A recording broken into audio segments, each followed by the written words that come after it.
Ouais, c'est logique. Je savais qu'Mbappé allait retrouver son niveau incroyable. Je le connais, je suis passé par ces moments-là tout au long de ma carrière. C'est toujours comme ça. Les journalistes, les gens, tout le monde te traîne dans la boue dès que tu mets pas un but, deux buts, dès que tu as un changement, une mauvaise passe, tu changes de club, on te lynche, on te termine, on te met plus bas que terre et à la fin, on retourne tous sa veste et on te dit que t'es le champion, que t'es le meilleur, que t'es le meilleur joueur du monde, que tu mérites le ballon d'or.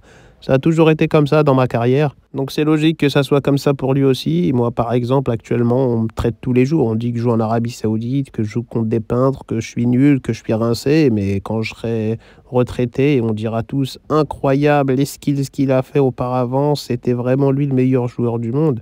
Mais c'est comme ça, c'est des vendus. Les gens n'ont aucune logique. Ils sont tous dans la culture de l'instant.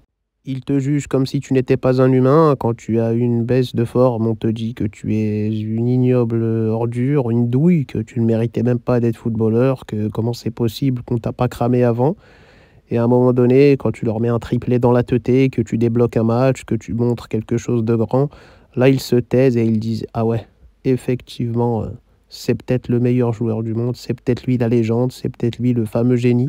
On prend notre motivation, notre détermination pour de l'arrogance, pour quelque chose de mauvais, mais c'est comme ça qu'on devient des gens aussi forts.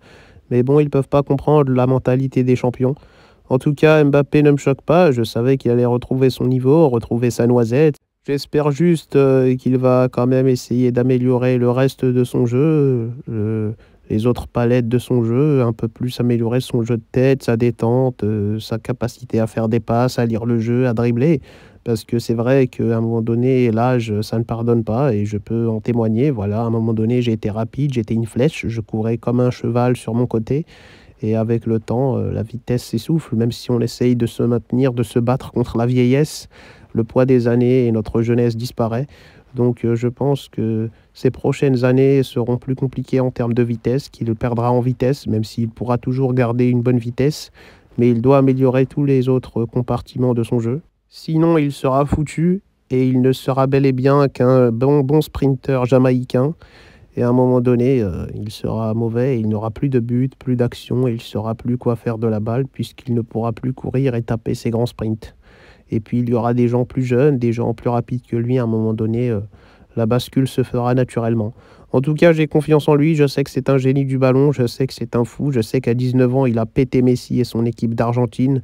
Et pour ça, je lui serai toujours reconnaissant. Je suis fier de lui. Il est fan de moi. Il aime mon équipe. Il suit mes pas.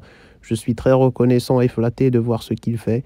Et voilà, c'est vrai que par moments, il me pompe un peu trop. Mais voilà, j'ai l'habitude. C'est comme ça. C'est la jeunesse. C'est les gens qui m'aiment. C'est l'idolâtrie.